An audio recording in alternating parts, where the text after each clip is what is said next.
महाराज जी, यदि किसी का शरीर वृंदावन से बाहर छूटे लेकिन अंतिम संस्कार वृंदावन में किया जाए तो उसका भी कुछ महत्व? हमारी समझ में ज्यादा महत्व नहीं। अंतःमति सो गति, उस समय उसका चिंतन क्या था? भरत जी महाराज गंडकी नदी में जहां से जिसके शालिग्राम उत्पन्न होते हैं, अंतिम चिंतन उनका हिरण था तो हिरण बने, सदगति नहीं हुई। जबकि वहीं सबको संस्कार हुए होंगे गंडकी नदी के पास ही, जिस नदी में शालिग्राम भगवान उत्पन्न होते हैं। अब हमारा शरीर छूटा संसार का चिंतन करते हुए बाहर, हमारे शरीर को वृंदावन में जलाया गया, तो वो तो हंस तो गया, अब पिंजड़ा जलाया जा रहा है, उससे क्या मतलब है? खास बात समझो, हंस तो गया, वो तो उड़ गया, अब खाली पिंजड़ा है। अब उसके साथ जो व्यवहार करोगे, हाँ थोड़ा उसमें सुकृत मिल जाएंगे, लेकिन उसका कल्याण नहीं होगा।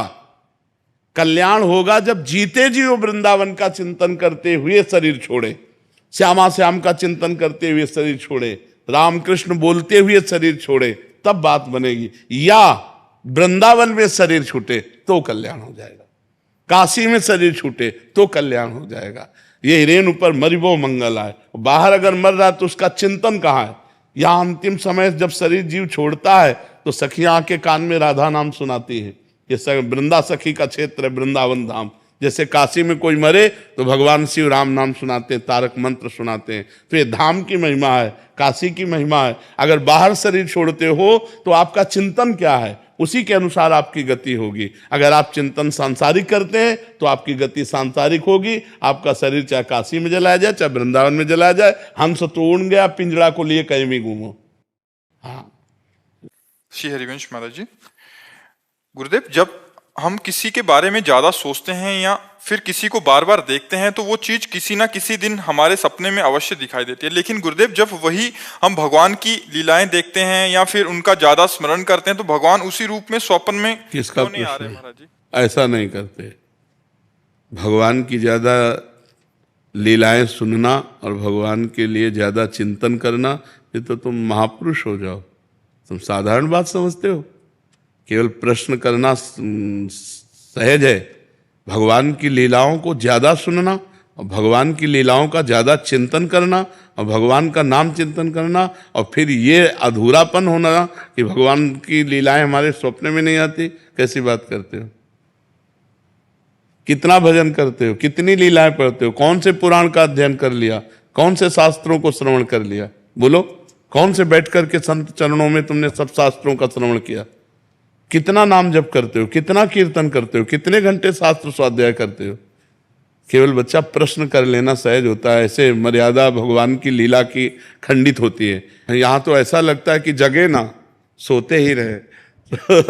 स्वप्न में जो आनंद भगवान देते हैं ना, हाँ, कभी विशेष विशेष महापुरुषों का समागम, कभी भगवान की मंगलमयी लीलाएं, तो ऐसा लगता है जगना व्यर्थ है, सोते ही रहे जिनमें भगवान की लीलाएं और चिंतन चलते हैं। ज्यादा शब्द कहें, माला दो माला घुमा लो तो भी बात पवित्र तो हृदय होने ही लगता है, लेकिन ज्यादा जैसे तुम कह रहे हो तो ज्यादा करके देखो, खुली आंख दर्शन होने लगेंगे, खुली आंख भगवान की लीला का चिंतन होने लगेगा। कैसी बात करते हो? वो भी बात हम लोगों से करते हो। हमारी आशा यही है, हमारा जीवन यही है, हमारी साधना यही है, हमारी पूर्णता यही है। बस हो जाए। हाँ, तो गलत प्रश्न था। भगवान की लीलाओं का देखो तो तुम गा करके, कौन से पुराण को तुमने सम्यक रूप से सुन लिया, कौन से पुराण का सम्यक अध्ययन कर लिया, कौन से पुराण की तुमने लीला सम्यक चिंतन की? बोलिए, देखते हैं। क्या देखते हो? रामायण। अरे रामचरितमानस पढ़ कर एक बार पूरी देखो और रामचरितमानस का अध्ययन करो। जिस महापुरुष ने जीवन भर राम राम कह करके तपस्या करके ग्रंथ को लिखा, उसको पढ़ो। ये तो प्रारंभिक मनोरंजन के लिए बने हैं।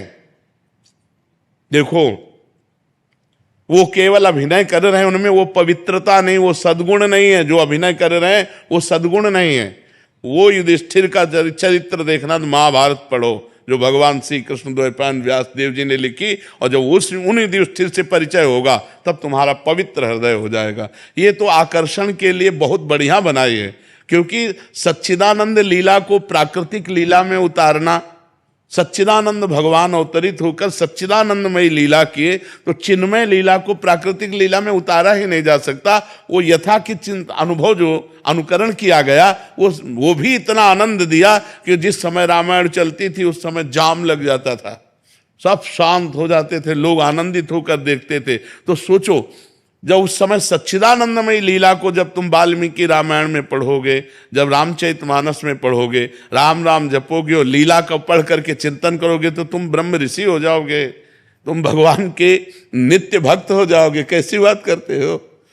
अनुकरण किया ही नहीं जा सकता।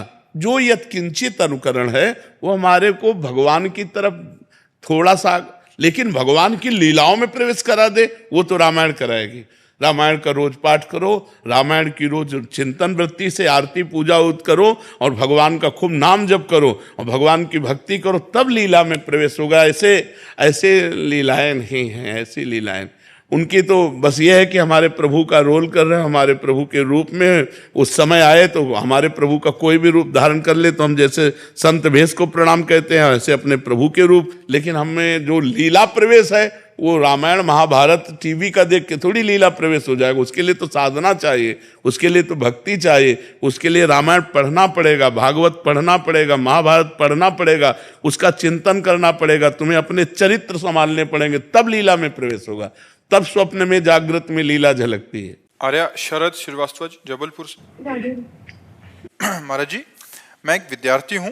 महाराज जी, मेरा प्रश्न है कि विद्यार्थी की असली परिभाषा क्या है? परीक्षा में अच्छे अंक प्राप्त करना या फिर समाज में एक अच्छा व्यक्ति बनना? दोनों बातें। समाज विद्या विनय संपन्नम, विनयी बनाती है विद्या, विद्या विनयम ददाती। अगर विद्या विनय संपन्न ना करे तो विद्या क्या है?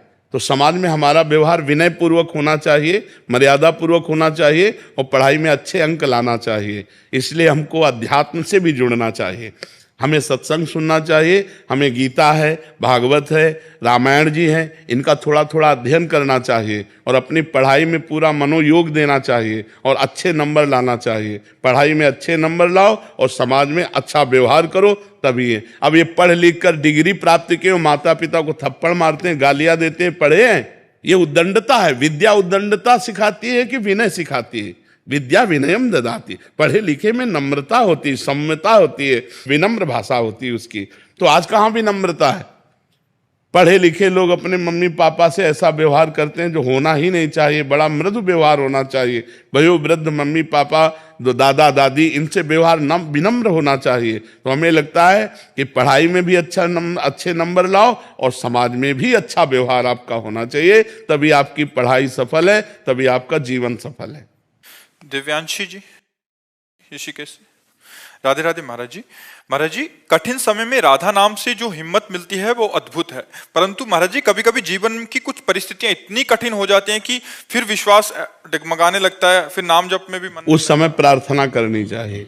जब ऐसी परिस्थिति आवे तो भगवान से प्रार्थना करनी चाहिए, श्री जी से प्रार्थना करनी चाहिए। प्रार्थना में बल होता है कि नाथ परीक्षा मत लो, मैं फेल ही हूँ, मेरे में सामर्थ्य नहीं कि मैं पास हो जाऊं, प्रभु मुझे बल दो, जिससे या तो विपत्ति हटाओ या समस्या हटाओ, या मुझे बल दो कि मैं इस समस्या में आपका सुमिरन करते हुए निकल जाऊं।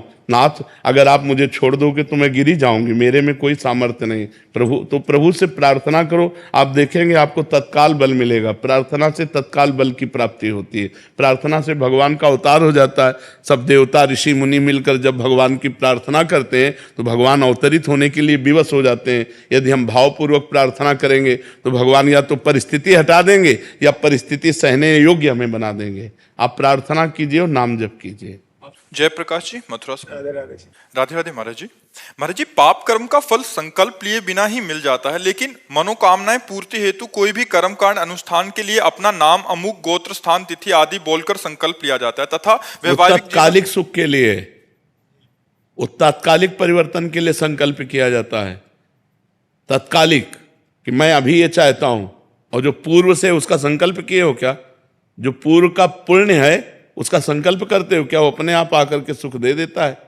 जैसे पूर्व का पाप बिना संकल्प के दुख दे देता है, ऐसे पूर्व का पुण्य बिना संकल्प के सुख देता है। अभी हमें ये परिवर्तन चाहिए, अब संकल्प करो।